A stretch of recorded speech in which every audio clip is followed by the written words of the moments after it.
Okay, so then we're going to go to Carolina Perez Sands. Hi, thank you.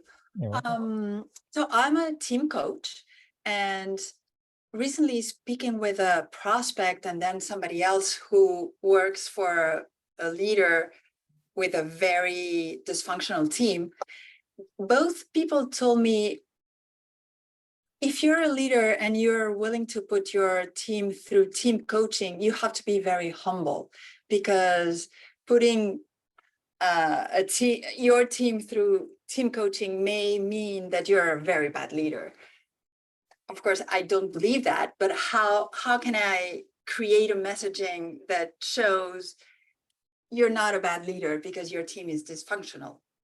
Oh, wow. Dysfunctional means something else. What does it mean?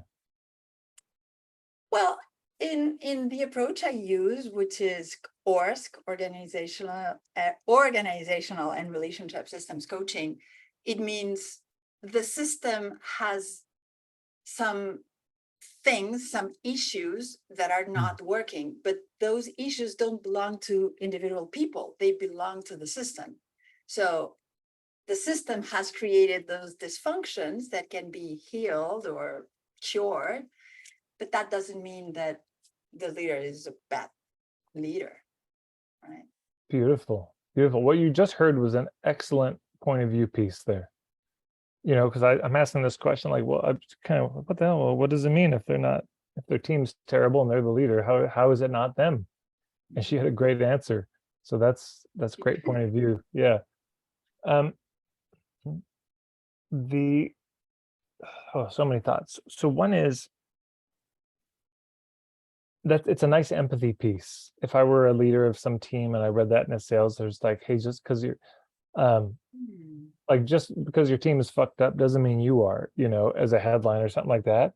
I could see that, you know, working for me. I could see that feeling really good. That just, oh, you know, and then especially if you were to say, here's my take on why teams get so dysfunctional, you know, and it doesn't mean you're a bad leader. It just means you're in a bad system or a dysfunctional system, and that's what we have to address. So I think that would feel good to read. The second thing that comes to me is this is where the filtering comes in. And this is one of the toughest parts for people who do what you do.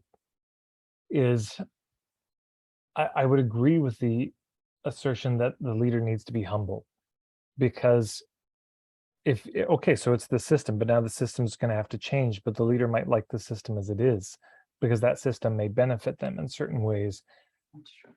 And so there is a real need to be willing to see the ways that they've been in cahoots and collusion with that system, even more than their staff and employees. I mean, they have to be actually really willing to change the system itself, which for a bunch of reasons they haven't, because they haven't been aware of it. And there's reasons for that, you know, which also often have to do with the fact that it was working for them at some level.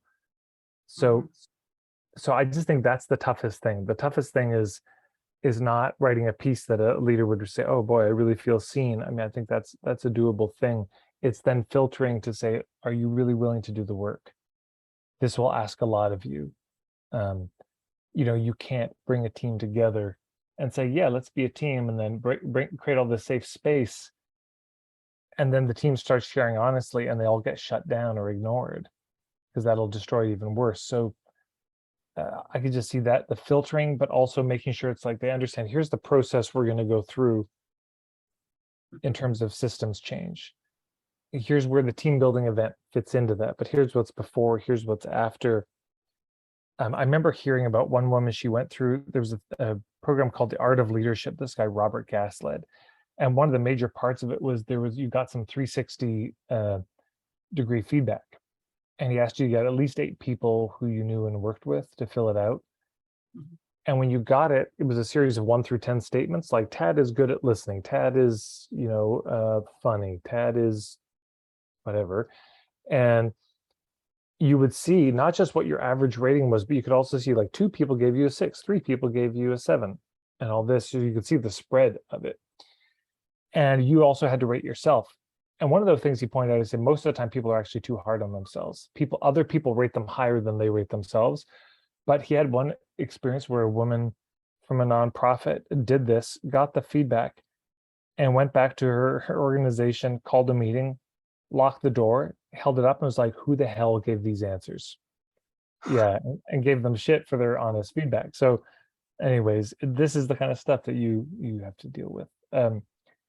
But I like it. I like the idea of this is a kind of, you can see how this is point of view, where it's okay. So your team is dysfunctional, but why? Well, there's a few options. One is it might be you, could be, but there's other possibilities. And here's mine, is that it's the system, and here's the elements that can be at play in a system, and therefore, based on that, here's what we do. So if Caroline is doing a presentation, that presentation is not about her saying hire me. It's about her saying, making the case for a certain perspective, a certain understanding or philosophy about how to make teams functional. Mhm. If they buy that, at the end, they might buy from her.